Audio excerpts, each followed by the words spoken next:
wabarakatuh. Kembali lagi bersama saya Nurul Tarisya Syam dengan NIM 425-18019. Kali ini saya akan mereview sebuah materi tentang routing concept yang dimana terdapat 4 buah pertanyaan. Pertama, bagaimana sebuah router meneruskan paket data di jaringan? Kedua, bagaimana router menentukan jalur terbaik untuk meneruskan paket data di jaringan? Ketiga, bagaimana struktur dari routing table dan routing table digunakan oleh router sebagai penentu arah routing paket data. Keempat, membandingkan antara router statik dan router dinamik. Baiklah, langsung saja kita masuk ke poin pertama. Poin pertama, bagaimana router meneruskan paket data di jaringan?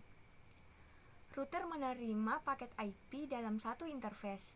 Itu menentukan interface mana yang akan digunakan oleh si router untuk meneruskan paket data di jaringan.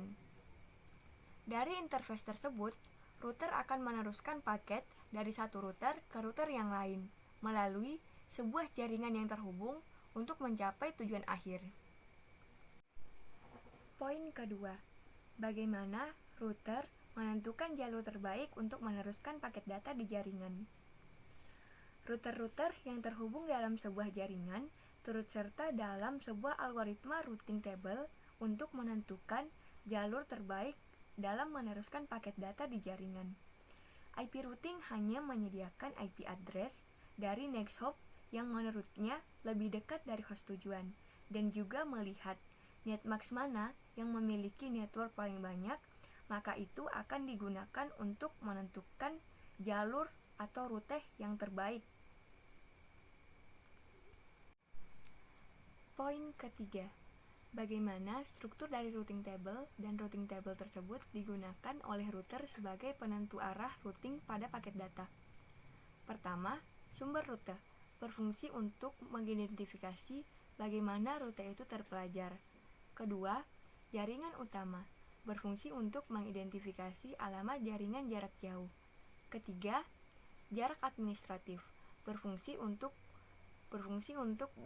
mengidentifikasi kepercayaan dari sumber rute.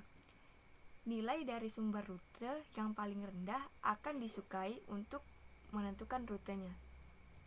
Yang keempat, metrik berfungsi untuk mengidentifikasi nilai yang ditetapkan untuk jaringan jarak jauh.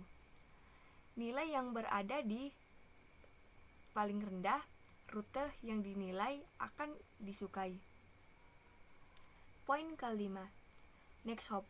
Next hop berfungsi untuk mengidentifikasi alamat IP berikutnya dalam router tempat paket data akan diteruskan.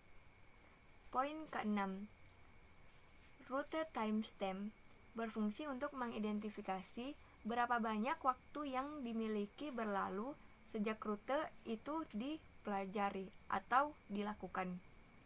Poin ketujuh atau yang terakhir, ada interface luar berfungsi untuk mencapai tujuan akhir atau mencapai interface yang paling luar.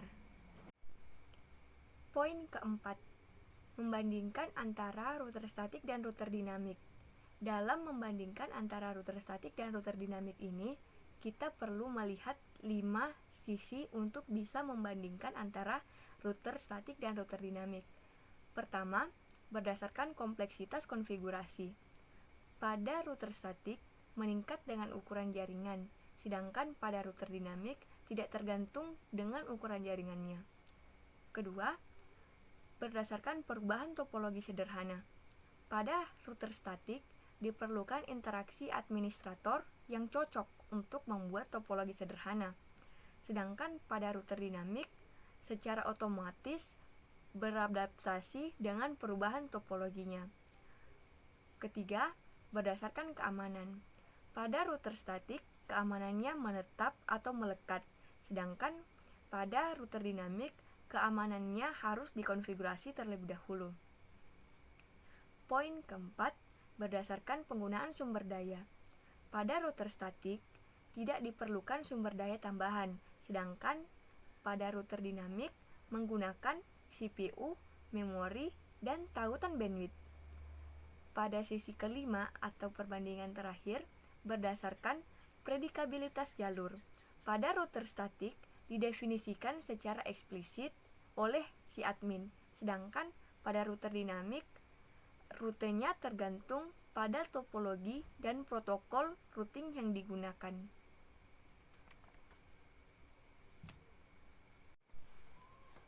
Itulah tadi pemaparan dari saya tentang review routing konsep.